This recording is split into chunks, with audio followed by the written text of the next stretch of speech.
दर्पण दिनाच्या निमित्ताने माजी जिल्हा परिषद सदस्य ॲडव्होकेट विजय धोंडगे आणि माजी पंचायत समिती सदस्य डॉक्टर सुनील धोंडगे यांच्या वतीने आज बाळातवाडी येथे पत्रकारांचा सन्मान करण्यात आला। 24 जानेवारी रोजी महाराष्ट्र राज्याचे माजी मुख्यमंत्री अशोकराव चव्हाण यांच्या नेतृत्वावर विश्वास ठेवून धोंडगे बंधू जाहीर प्रवेश करणार आहेत। चला तर मग पाहूयात समता मराठी नेटवर्क या चॅनलच्या माध्यमातून।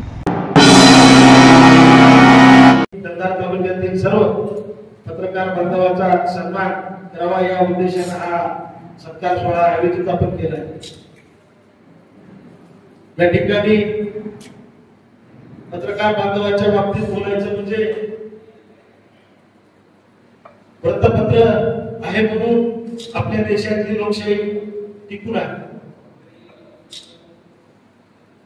लोकशाही जनतेसमोर आणायचं काम या ठिकाणचे पत्रकार बांधव नेहमी करत असतात। आज या ठिकाणी कंधार तालुक्यातले सर्व पत्रकार बांधव मागील काळातली आणि आता आणि पुढील काळातली मतदारसंघातली आपल्या तालुक्यातली सर्व परिस्थिती जनतेसमोर आणण्याचं काम पत्रकार बांधवांच्या माध्यमातून या ठिकाणी झालेलं आहे।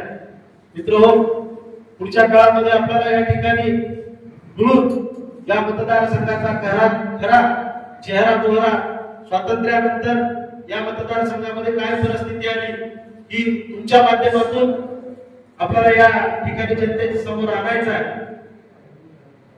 आज मी आपल्याला सांगू इच्छितो की पुढच्या काळामध्ये येणाऱ्या काळामध्ये तुम्ही मला भरभरून साथ आम्हाला देणार आहात, मागे मी देणार, पुढे मी देणार आहात। पुढच्या काळामध्ये या मतदारसंघाची खरी परिस्थिती आपल्याला जनतेसमोर आणायचं आहे।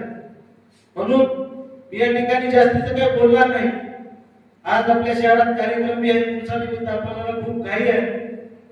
मित्र, या ठिकाणी तुम्हाला दर्पण दिनानिमित्त शुभेच्छा देतो आणि थांबतो। जय हिंद, जय भारत।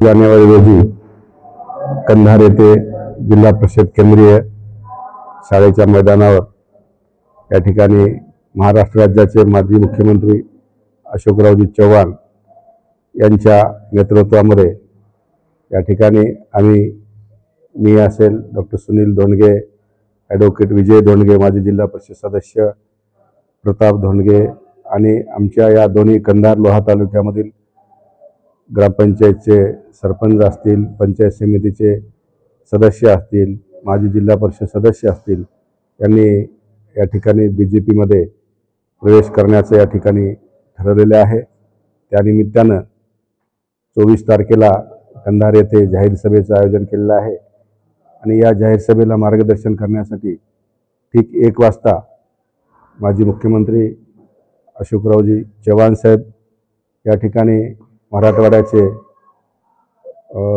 संघटक संजय भाऊ कोडगे, नांदेड जिल्हा भारतीय जनता पार्टीचे अध्यक्ष आदरणीय संतुकराव हंबर्डे, देवदास भाऊ राठोड ही सर्व मंडळी या सभेला या ठिकाणी संबोधित करण्यासाठी येणार आहे। त्यासोबत नांदेड जिल्ह्यातील भारतीय जनता पार्टीचे सर्व आमदार, त्यामध्ये मुखेडचे आमदार तुषार राठोड असतील, किनवटचे आमदार आदरणीय केराम साहेब असतील, नायगावचे आमदार आदरणीय या ठिकाणी राजेशी पवार असतील, या ठिकाणी भोकरचे आमदार श्रीजय चव्हाण, आदरणीय माजी आमदार अमरभाऊ राजूरकर आदी सर्व मंडळी भाजपची महाराष्ट्रातून या ठिकाणी काही ज्येष्ठ मंडळी बी येण्याची शक्यता आहे। त्यामुळं या सभेला कंधार लोहा तालुक्यातील सर्व या ठिकाणी जनतेने आम्ही जो काही भाजप प्रवेशाचा निर्णय घेतला त्यांना पाठिंबा देण्यासाठी येण्याची विनंती आपल्या या ठिकाणी मीडियाच्या माध्यमातून करत आहोत। निश्चितच या मेळाव्याला जवळपास 10,000 जनता या दोन्ही तालुक्यामधून या ठिकाणी येण्याची शक्यता आहे।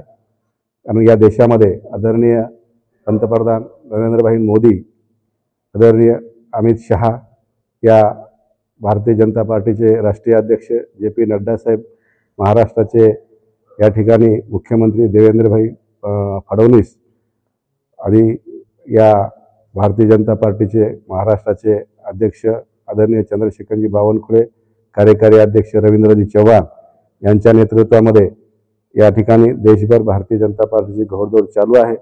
या नांदेड जिल्ह्यामध्ये निसटता पराभव या ठिकाणी खासदारकीला संतुकराव हंबर्डेचा झाला। पुढच्या काळामध्ये आदरणीय सर्व नेत्याच्या नेतृत्वामध्ये नांदेड जिल्ह्यामध्ये आणि त्याचबरोबर कंधार लोहा विधानसभा मतदारसंघामध्ये अनेक मंडळी भाजपमध्ये प्रवेश करीत आहे। निश्चितच या मतदारसंघात सुद्धा स्थानिक स्वराज्य संस्थेच्या सर्व निवडणुका भारतीय जनता पार्टी निश्चितपणे यश मोठ्या प्रमाणामध्ये संपादन करेल अशी या ठिकाणी पुढच्या काळामध्ये शक्यता निर्माण झाली आहे। कारण हा दोन्ही तालुका भाजपमय होण्याची शक्यता पुढच्या काळामध्ये आहे। निश्चितच या सर्व नेत्याच्या नेतृत्वात आम्ही सर्व जुनी शेतकरी संघटनेपासूनची काही कार्यकर्ता मंडळी असेल, आमच्या काळातली काही तरुण मंडळी असेल, या भाजपमध्ये काम करण्याचा आम्ही निर्णय घेतलेला आहे।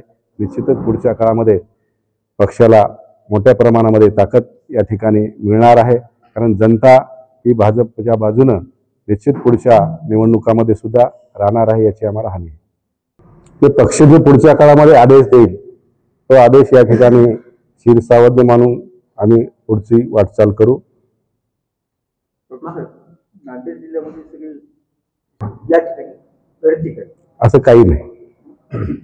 आम्ही एक सर्व या मतदारसंघातले कार्यकर्ते मिळून या ठिकाणी निर्णय हा घेतलेला आहे। संघर्ष वगैरे काही नाही।